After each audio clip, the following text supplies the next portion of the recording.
Rocksteady crew comes from Jimmy D and Jimmy Lee.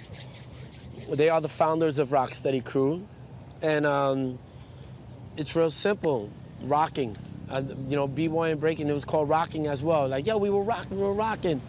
And Jimmy D and Jimmy Lee, they used to make fun of Jimmy D and Jimmy Lee and tell them, yo, you guys are always steady battling, man. You're steady battling all the time. Rocksteady crew. My cousin, Lenny Len, told me, yo, you know, let's try out for Rocksteady crew. And one day, in Jimmy D's building on Echo Place in the Bronx, we met up with him. My cousin Lenny Len and I battled Jimmy D and Jimmy Lee. We lost the battle 3-2, but because of our potential, we were invited to be part of Rocksteady. That was in '79. In 1981, Rocksteady was given to me.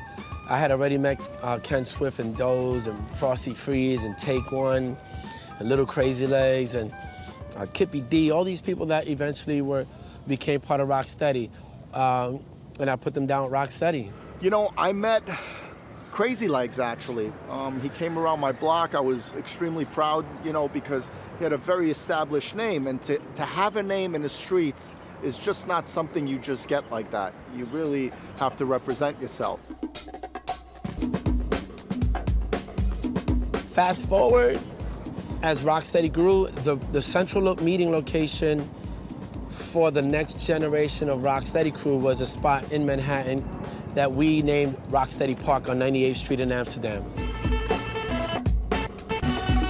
Started with a few of us. We go in the back of the park. We had the rubber mats, as you can see in Star Wars, and that was dubbed Rocksteady Park. And that was a central location because I had 500 members of Rocksteady, and you had people in the Bronx, you had people in Manhattan, you had people in Brooklyn or whatever, and everybody would just come and meet up. And that was it. You knew you could see Rocksteady there. Right now he's doing the footwork with the original breaking came out. Yeah, he's doing the baby and the turtle. The back bridge. Yeah, did the head spin and then just went up. Most of the people in Rocksteady that got in, I met them through battling from the, you know, at that early age, because it was all about the battle, you know. For me, it was like, I'm gonna go find you if I heard about you. We're gonna battle and do my best to smoke you. And maybe you got smoked by somebody else, and you may bring it up to me after we start hanging out and be like, yo, I know this dude, you should battle him. And I'll go battle that dude, beat him, and then bring him into Rocksteady. 1, 2, 1, 2, party people in the base. Rocksteady against that Island Rockers. Rock on to the break of dawn. Crazy Legs in the house. Get on. The main thing for a B-boy or B-girl back then was to practice and battle.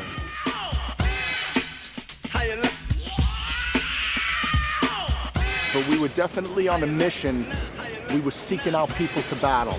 It was extremely exciting because whenever you got into a circle, you didn't know what the hell was gonna happen. You didn't know what guy was gonna come out.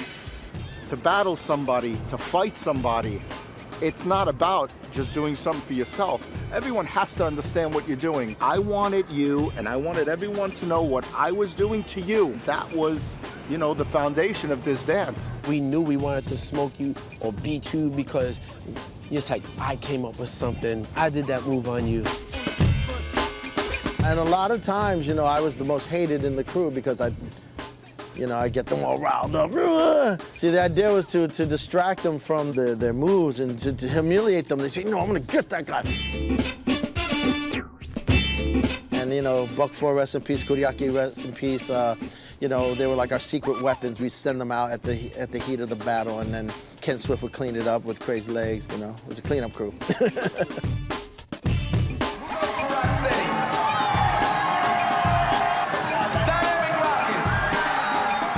We had a lot of respect for each other anyway, as warriors, and you never knew what the next person was gonna do the following week. You could lose a battle and then win against the same person the following week. It was back and forth all the time. No, we took them out, right? Put it this way, we're out of sight and they bite. They bit my turtle into a hot. Niggas is biting to their I could have cried when I seen it. It was absolutely against the rules to do someone else's moves. You would be laughed at. I think originality was very important. It was because originality established your identity. So the first time I did what we call a whip backspin, which is the fast backspin, I did it at this place called Mom and Pop's Disco in the Bronx, which was an underground club in a basement of a tenement building where people live, illegal completely. But I went there, and it was the first time I was recognized as an individual because I did that backspin, and people are like, oh, this guy comes up to me and says, yo, show me that backspin. I'm like, huh? What do you mean? And, you know, I'm not gonna say I created it because it was an accident, but that's because of the practice and the training and all that stuff, and you keep doing things and accidents happen, and then it's a matter of recognizing, oh shit, that accident was pretty good. Let me keep working on it. I got a certain backspin that I made up. Want me to show you it? I started off doing like this. And landing like that.